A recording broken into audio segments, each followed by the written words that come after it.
তো বন্ধুরা, অবশেষে পথে নেমেছে দীপু চন্দ্র দাসের মা বাবা। খুবই নিষ্ঠুরভাবে মারছে, আমি বিচার চাই, খুব কঠিন বিচার চাই, ওনাদের ফাঁসি চাই। আমি কিভাবে চলবো? আমার একটা ছোট বাচ্চা আছে, আমার সঙ্গে। দীপু দাসের নৃশংস মৃত্যুর কারণে পুরো ময়মনসিংহ জেলা দীপুর পরিবার সহ রাজপথে নেমেছে।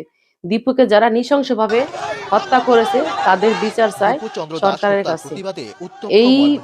এই দীপু দাসের মৃত্যু নিয়ে পুলিশ প্রশাসন কি বলল, ভিডিওটা দেখে শুনুন। সোমবার সকালে দীপুর গ্রামের বাড়ি তারাকান্দায় বিক্ষোভ মিছিল ও মানববন্ধন হয়। এতে পরিবারের সদস্য ও এলাকাবাসী অংশ নেন। হত্যায় দায়ীদের দৃষ্টান্তমূলক বিচার নিশ্চিতের দাবি জানান তারা। এটা কি বর্বরতা?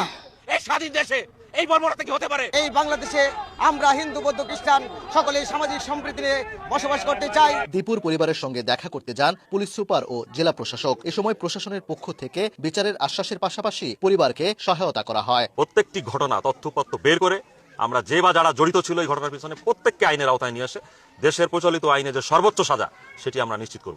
যে কোম্পানিতে চাকরি করতেন সেই কোম্পানির সাথে আমাদের কথাবার্তা চলছে, যাতে করে ওনার যেহেতু শ্রমিক, উনি ওই কোম্পানির ছিলেন, ওই শ্রমিকের ক্ষতিপূরণ বাবদ কিছু এই পরিবারের পাশে দাঁড়ানো যায়, এভাবে কিছু ক্ষতিপূরণ আদায় করা যায়। এদিকে নিহতের পরিবারে থামছে না আহাজারি। বারবার মূর্ছা যাচ্ছেন মা, বাকরুদ্ধ বাবাও, কোলের ছোট্ট শিশুকে নিয়ে দিশেহারা। দীপুর এই ভয়ানক মৃত্যুর জন্য আমরাও তীব্র নিন্দা জানাই। যারা এই কাজটি করেছে খুব খারাপ করেছে। সে যদি অপরাধ করে থাকতো তার জন্য আইন আদালত ছিল, তাকে এভাবে মেরে ফেলার কোনো প্রয়োজন ছিল না। একটা মানুষকে কখনো এইভাবে মেরে ফেলতে পারে না। ভিডিওটা বেশি বেশি করে শেয়ার করে দিবেন। রিমান্ড মঞ্জুর করেন আদালত।